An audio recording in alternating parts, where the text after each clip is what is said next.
بسم اللہ الرحمن الرحیم یا ایھا الذین آمنوا اتقوا اللہ وقولوا قولا سدیدا یصلح لکم اعمالکم ویغفر لکم ذنوبکم ومن یطع اللہ ورسولہ فقد فاز فوزا عظیما۔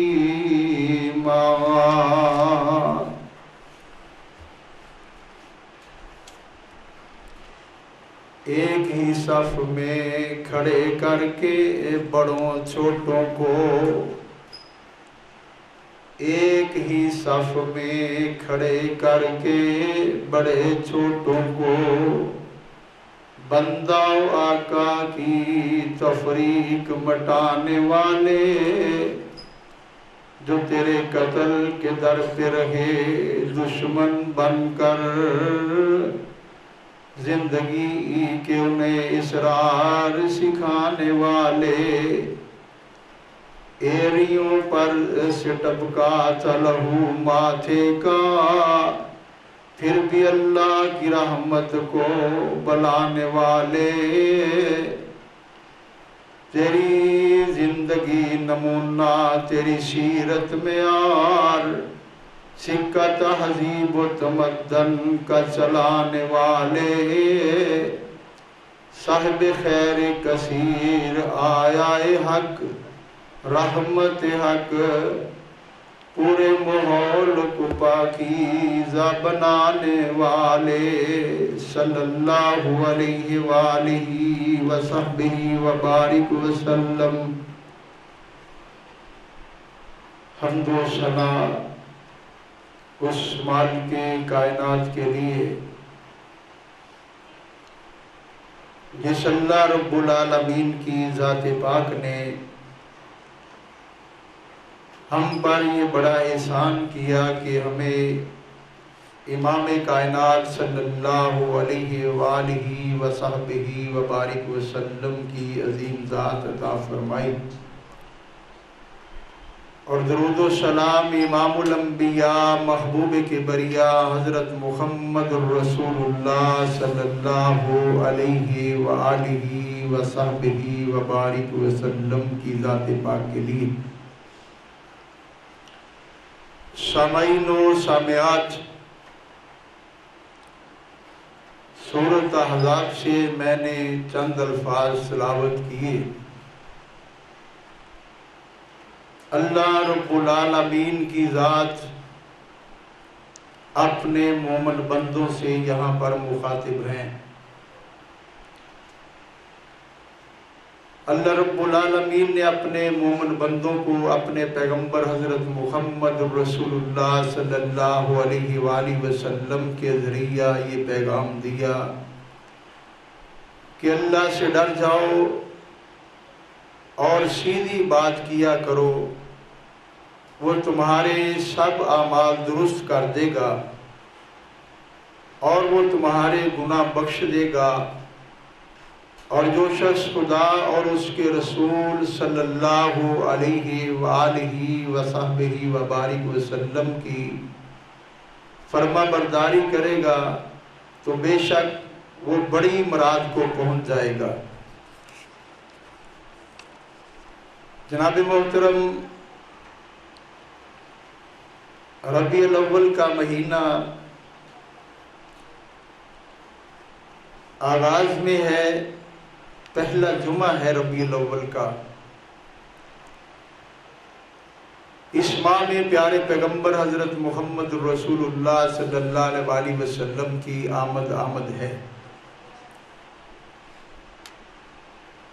اب اس کی آمد کے حوالہ سے کہ آپ علیہ السلام کے آنے کی جو خوشی ہے اس کا معیار کیا ہونا چاہیے، وہ ہمیں خوشی کیسے کرنی چاہیے۔ ہر بندہ خوشی کر رہا ہے، حالانکہ اس کی تاریخ میں بڑا اختلاف ہے، اس طرف نہیں جانا چاہتا۔ خوشی کرنے کا معیار، یہ میرے پاس کتاب ہے ڈاکٹر طاہر القادری کی میلاد النبی، اسے جو میں گفتگو کر رہا ہوں حوالہ جات اس میں موجود ہے۔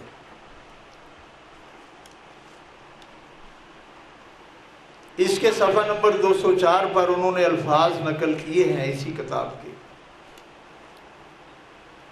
کہ خوشی کا جو معیار ہے وہ کیا ہونا چاہیے۔ لکھا ہے انہوں نے سورۃ آل عمران، اس کی آیت نمبر 31 ہے، اس کا تھوڑا سا حصہ نقل کیا ہے انہوں نے۔ قُلْ إِن كُنتُمْ تُحِبُّونَ اللَّهَ فَاتَّبِعُونِي يُحْبِبْكُمُ اللَّهُ۔ اے حبیب صلی اللہ علیہ وسلم، آپ فرما دیں کہ اگر تم اللہ سے محبت کرتے ہو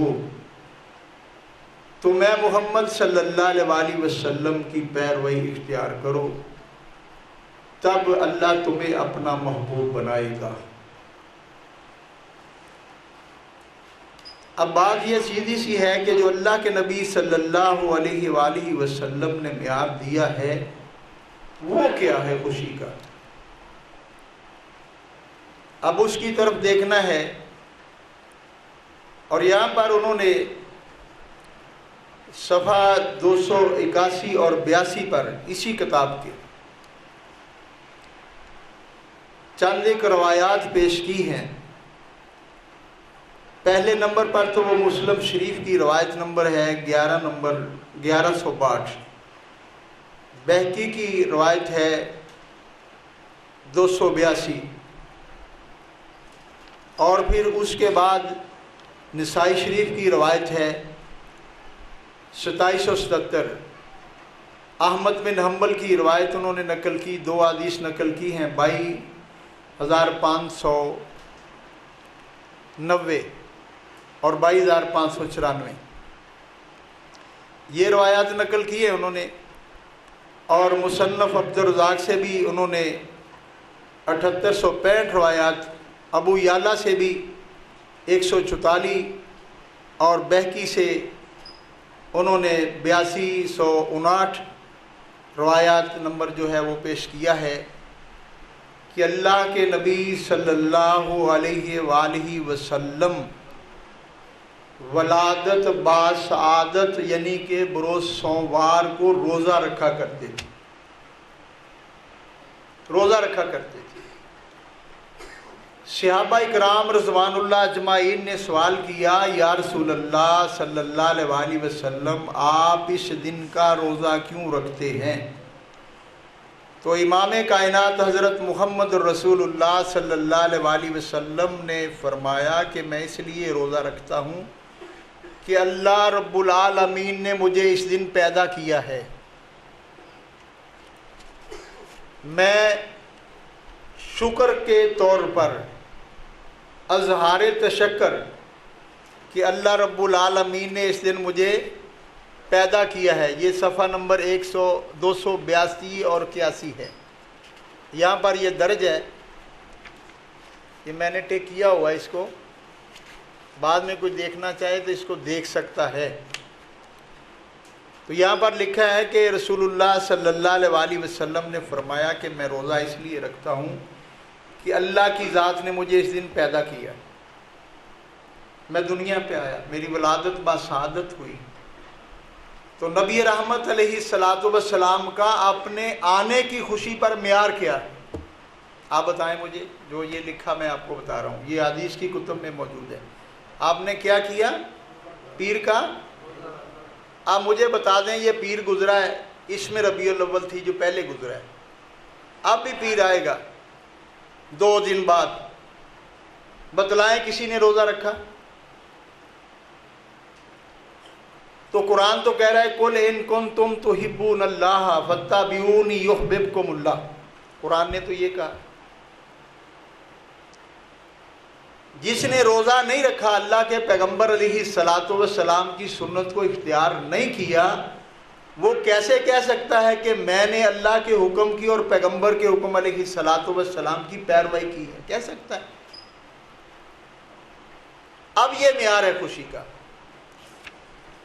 ہم نے دیکھنا یہ ہے کہ آیا اس کے مطابق ہم یہ عمل اپنا کر رہے ہیں کہ نہیں کر رہے.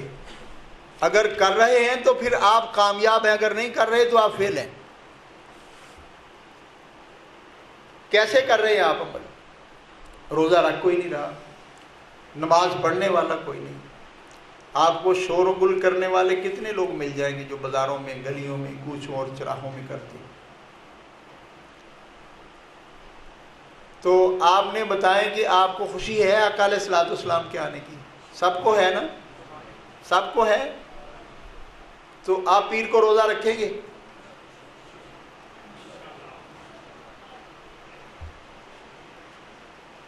چند ایک لوگوں نے کیا جی انشاءاللہ، باقی کہتے ہوں گے دل سے کہہ لیا نہ رکھن دا رہتا ہوں. ہاں کوئی شوگر دا مریض ہے، کوئی بلڈ دا مریض ہے، نہ رکھے، نفلی روزہ ہے. اگر کوئی پریشان ہے، اس کو کوئی بیماری ایسی لاحق ہے تو وہ روزہ نہ رکھے، کیونکہ روزہ رکھنے سے ہو سکتا ہے اس کو کوئی تکلیف میں اضافہ ہو جائے. لیکن معیار محبت یہ ہے کہ اللہ کے رسول علیہ الصلاۃ والسلام کی مکمل پیروی اختیار کی جائے. کوئی بندہ بھی اللہ کے نبی صلی اللہ علیہ وسلم کی آمد کا انکاری نہیں ہے. یہ بھی شور غلط ہے، یہ بھی الزام لگایا جاتا ہے. ہمارا اختلاف صرف اتنا ہے کہ ہم کہتے ہیں کہ جو حق خوشی کا اللہ کے رسول صلی اللہ علیہ وآلہ وسلم نے دیا ہے وہی عرف آخر ہے، وہی مقدم ہے، وہی بہتر ہے، وہی خوبصورت ہے. صرف اتنا اختلاف ہے. اپنے طریقے سے، اپنے انداز سے نئے نئے طریقے نکال کر اس کو کرنے سے ہمارا اختلاف ہے کہ ہم اس کے قائل نہیں ہیں، کیونکہ اللہ کے نبی صلی اللہ علیہ وآلہ وسلم نے یہ کام نہیں کیا. اور آگے چل کر ڈاکٹر صاحب لکھتے ہیں کہ خوشی کا معیار یہ بھی ہے کہ آپ روزہ رکھیں.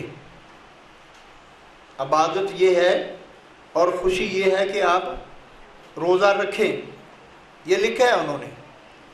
اور پھر فرمایا انہوں نے کہ آپ ایسا کریں اللہ رب العالمین کی رضا حاصل کرنے کے لیے اور پیغمبر کی اطاعت اختیار کرنے کے لیے آپ صدقہ دیں، صدقہ دیں، غرباء و مساکین کو کھلائیں. کوئی اختلاف نہیں.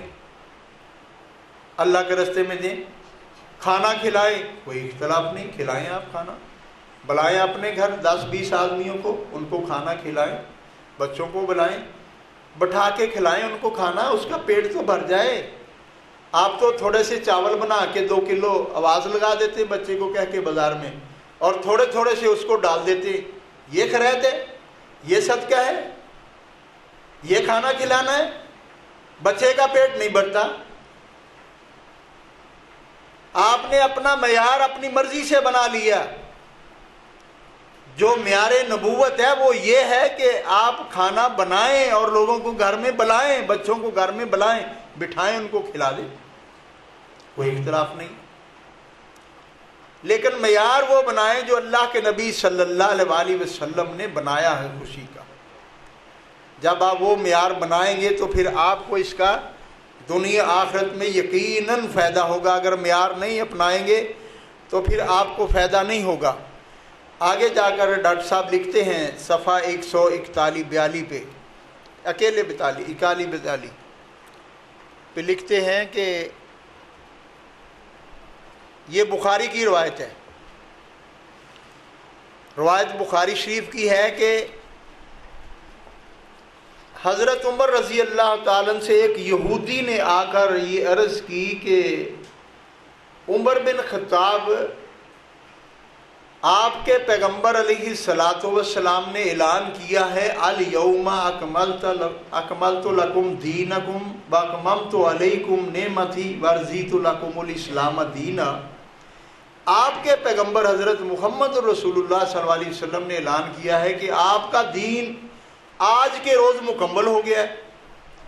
تو آپ اگر ہمارا دین مکمل ہوتا، ہمیں یہ خوشخبری دی جاتی ہمارے پیغمبر کے ذریعے، تو ہم اس دن خوشی مناتے، عید کا دن مناتے اس کو۔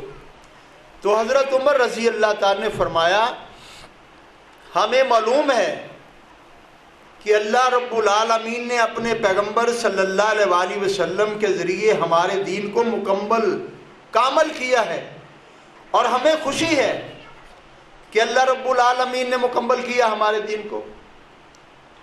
اور جس وقت یہ اعلان ہوا، جس وقت اللہ کے نبی صلی اللہ علیہ وآلہ وسلم نے اس آیت کو پڑھا، اس وقت آپ صلی اللہ علیہ وآلہ وسلم میدان عرفات میں خطبہ حج دے رہے تھے۔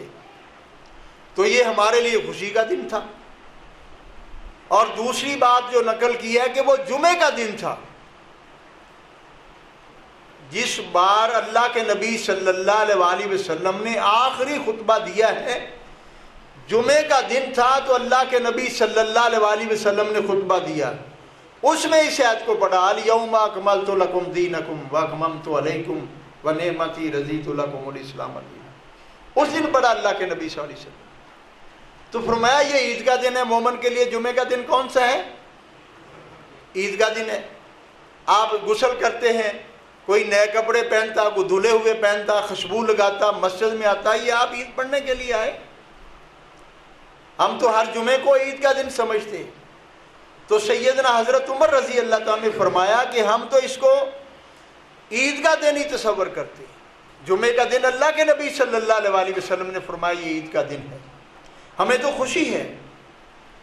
پیارے بھائی، خوشی ایسے جیسے اللہ کے نبی صلی اللہ علیہ وآلہ وسلم نے سکھائی ہے، معیار خوشی وہ ہے۔ ایک تو پیر کا آپ روزہ رکھیں، آپ ساری زندگی رکھتے رہے روزہ، پیر کا بھی اور جمعرات کا بھی، یہ دونوں روزوں کی حدیث ہے۔ پیر کا بھی رکھتے تھے، صحابہ نے عرض کی اللہ کے نبی صلی اللہ علیہ وسلم، آپ نے فرمایا یہ میری ولادت کا دن ہے اس لیے، اور آگے چل کے لکھا ہے کہ اسی دن اللہ کے نبی صلی اللہ علیہ وآلہ وسلم نے فرمایا کہ اسی دن اللہ رب العالمین نے مجھ پر وحی کی ہے اور مجھے معراج پہ بلایا ہے۔ تو اللہ کے نبی صلی اللہ علیہ وآلہ وسلم پیر کا روزہ رکھتے تھے اور جمعرات کا بھی رکھتے تھے۔ آپ نے فرمایا کہ جمعرات کا روزہ میں اس لیے رکھتا ہوں کہ اللہ کے ہاں اعمال پیش کیے جاتے ہیں، تو میری خواہش ہے کہ میرا جب اعمال نامہ پیش کیا جائے اللہ کی بارگاہ میں تو اس میں روزہ مبارک ہو۔ یہ اللہ کے نبی صلی اللہ علیہ وسلم نے۔ آپ رکھتے ہیں جمعرات کا یا پیر کا روزہ؟ آج بھی یہ چیزیں آپ کو مکہ اور مدینہ کی سرزمین پہ ملیں گی۔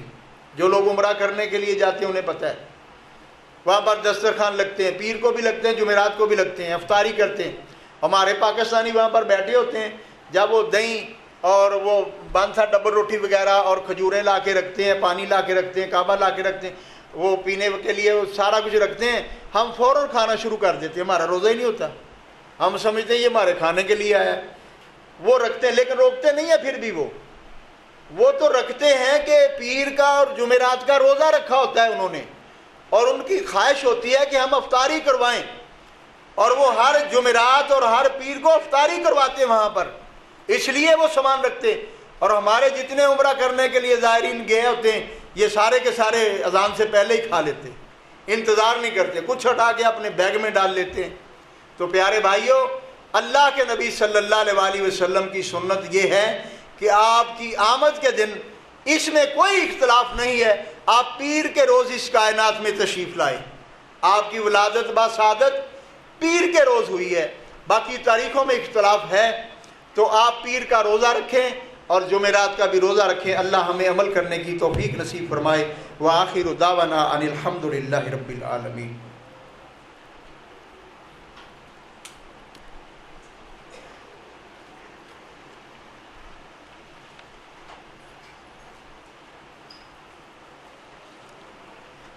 اعلان سماعت فرما لیں جی۔ جامعہ مسجد مدینہ منیب ٹاؤن ولی پورہ کے ساتھ توحید روڈ پر، وہاں پر سیرت سیرت تاجدار صلی اللہ علیہ وآلہ وسلم کانفرنس منعقد ہو رہی ہے بعد از نماز عشاء۔ یہاں پہ 9 محرم لکھا ہے لیکن 9 ربیع الاول ہے اس دن۔ مولانا اکبر اسد صاحب آف چونیا والے، مولانا حافظ عبدالرؤف یزدانی صاحب جن کا بیٹا پچھلے دنوں ایکسیڈنٹ میں شہید ہوا ہے، اللہ انہیں صبر عطا فرمائے۔ اور حضرت مولانا ابو بکر صدیق معاویہ، یہ 3 ہمارے محترم علماء تشریف لائیں گے جامع مسجد مدینہ منیب ٹاؤن میں 9 ربیع الاول سیرت تاجدار انبیاء صلی اللہ علیہ وسلم کانفرنس منعقد ہوگی۔ تو دوسرا اعلان ہے، کامیاب زندگی کا اصول اسوہ رسول صلی اللہ علیہ وسلم سیمینار ادارہ نور نبوت و نور نبوت یوتھ ونگ فیصل آباد کے زیر اہتمام 26 اگست 12 ربیع الاول بعد از نماز مغرب آپ کی اسی مسجد میں ہوگا۔ آپ نے وہاں پر تشریف لانی ہے اور آپ نے بیانات سننے ہیں، آپ نے محبت کا اظہار کرنا ہے۔ اللہ قبول فرمائے۔ الحمدللہ الحمدللہ نحمدہ ونستعینہ ونستغفرہ ونؤمن بہ ونتوکل علیہ ونعوذ باللہ من شرور انفسنا ومن سیئات اعمالنا من یہدہ اللہ فلا مضل لہ ومن یضللہ فلا ہادی لہ۔ اشہد ان لا الہ الا اللہ وحدہ لا شریک لہ واشہد ان محمدا عبدہ ورسولہ۔ اللہم صلی علی محمد وعلی آل محمد کما صلیت علی ابراہیم وعلی آل ابراہیم انک حمید مجید۔ اللہم بارک علی محمد وعلی آل محمد کما بارکت علی ابراہیم وعلی آل ابراہیم انک حمید مجید۔ اما بعد فإن خير الحديث كتاب الله وخير الهدي هدي محمد صلى الله عليه وسلم وشر الأمور محدثاتها وكل محدثة بدعة وكل بدعة ضلالة وكل ضلالة في النار۔ سبحان ربك رب العزة عما يصفون والسلام على المرسلين والحمد لله رب العالمين۔